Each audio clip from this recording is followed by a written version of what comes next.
Sekali-kali, tengoklah buku sejarah untuk tingkat SMP. Buku itu membahas tentang sejarah manusia, yang dikaitkan dengan kemungkinan adanya jenis makhluk bernama manusia purba. Mengapa teori semacam ini dimunculkan dan diajarkan di sekolah-sekolah? Perlu dicatat, ilmu pengetahuan yang berkembang pada era dominasi peradaban barat sekarang ini bersumber dari paham sekularisme, utilitarianisme dan materialisme.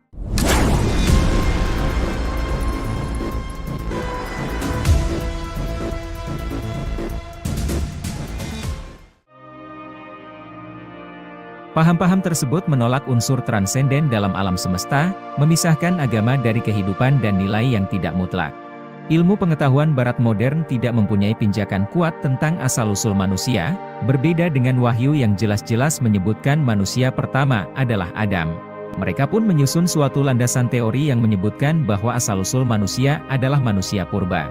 Teori ini diperkuat dengan temuan-temuan fosil manusia purba yang berusia jutaan tahun. Maka muncul dan berkembanglah teori evolusi yang menyatakan asal-usul manusia sekarang ini adalah manusia kera, kemudian berkembang menjadi manusia purba dan manusia modern.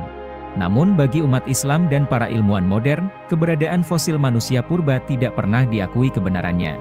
Para evolusionis, kaum yang menganut paham teori evolusi Darwin, yang memang ateis tidak punya pijakan siapa manusia pertama sehingga berasumsi bahwa manusia yang sekarang ada merupakan perkembangan dari manusia purba. Keberadaan manusia purba, termasuk binatang dinosaurus sudah banyak disangkal oleh para ilmuwan modern. Beberapa temuan terakhir justru menunjukkan bahwa teori manusia purba tidak benar alias tidak pernah ada. Selama ini kita mendapatkan pemahaman yang salah yang diberikan pada waktu pendidikan dasar, ditambah dengan rekayasa film ala Hollywood yang memvisualisasi keberadaan makhluk-makhluk di zaman purba, di antaranya film Jurassic Park. Keadaan menjadi bertambah parah tatkala teori tentang manusia purba yang dikemukakan oleh para evolusionis ini diberikan tempat di dalam kurikulum pendidikan dasar kita.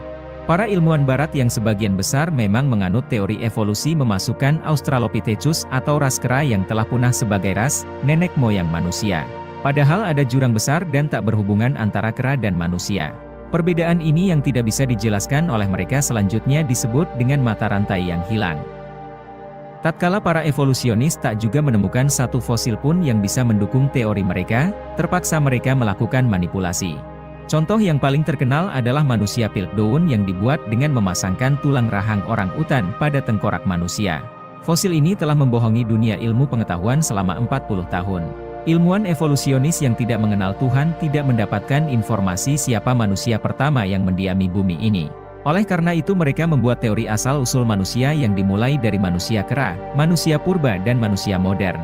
Apabila kita orang Islam mengemukakan konsep manusia pertama adalah Adam, sebagaimana disebutkan di dalam Al-Quran dan hadis Nabi Muhammad SAW, besar kemungkinan akan ditolak karena bertentangan dengan teori yang mereka buat.